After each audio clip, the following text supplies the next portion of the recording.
Atong sayro ng dugang pang mga balita sa Mindanao, makabanato si James Paulo Yap live sa Cagayan de Oro City. James?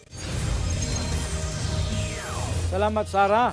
Usa ka 26 anyos nga inahan sa Iligan City ang nadakpan human matud pa gibugaw ang usa ka tuig ug 2 anyos nga mga anak nga lalaki online. Gikakurat sab sa otoridad tungod 5 ka minor de edad ang ilang naabtan sulod sa balay nga lakip nga ginabugaw sa suspect. Ani ang report?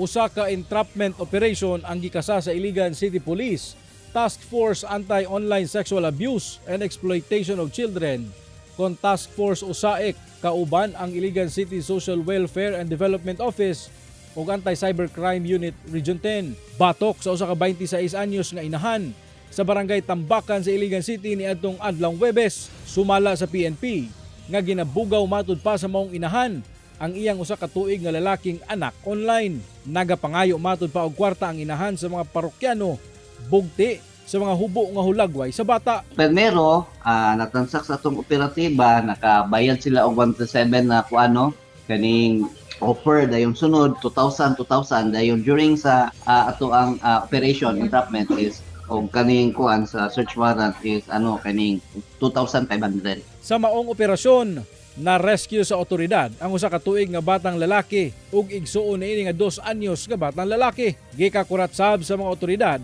dihang aduna pay laing 5 ka mga bata ang anaa sulod sa maong balay nga ilang naabtan ug ang 25 anyos nga inahan sa 5 ka mga bata nga sumala sa Task Force USAIC lakip sa ginabugaw sa 26 anyos nga suspect. Anak sa iyang amiga to tanan ang kuan sa tong mga bata, which is gi-offer sila tanan. Dayon iyang amiga gi-offer niya depicting as a 17-year-old na babaye. Na-recover sab sa otoridad ang 4 ka mga smartphone sa suspect diin gituuhang mooy ginagamit niini sa iyang transaksyon online. Nakita sab sa maong cellphone ang mga hubo nga hulagway sa mga bata nga na-rescue. Sa karon gi-turn over na sila sa buhatan sa Iligan City Social Welfare and Development Office alang sa debriefing ug interventions. Samtang patong-patong nga kaso ang posibleng atubangon sa suspect kinsa wala pay pahayag. Pwede siya failan og kaso na kuan kaning trafficking, dayon kuan gyud kaning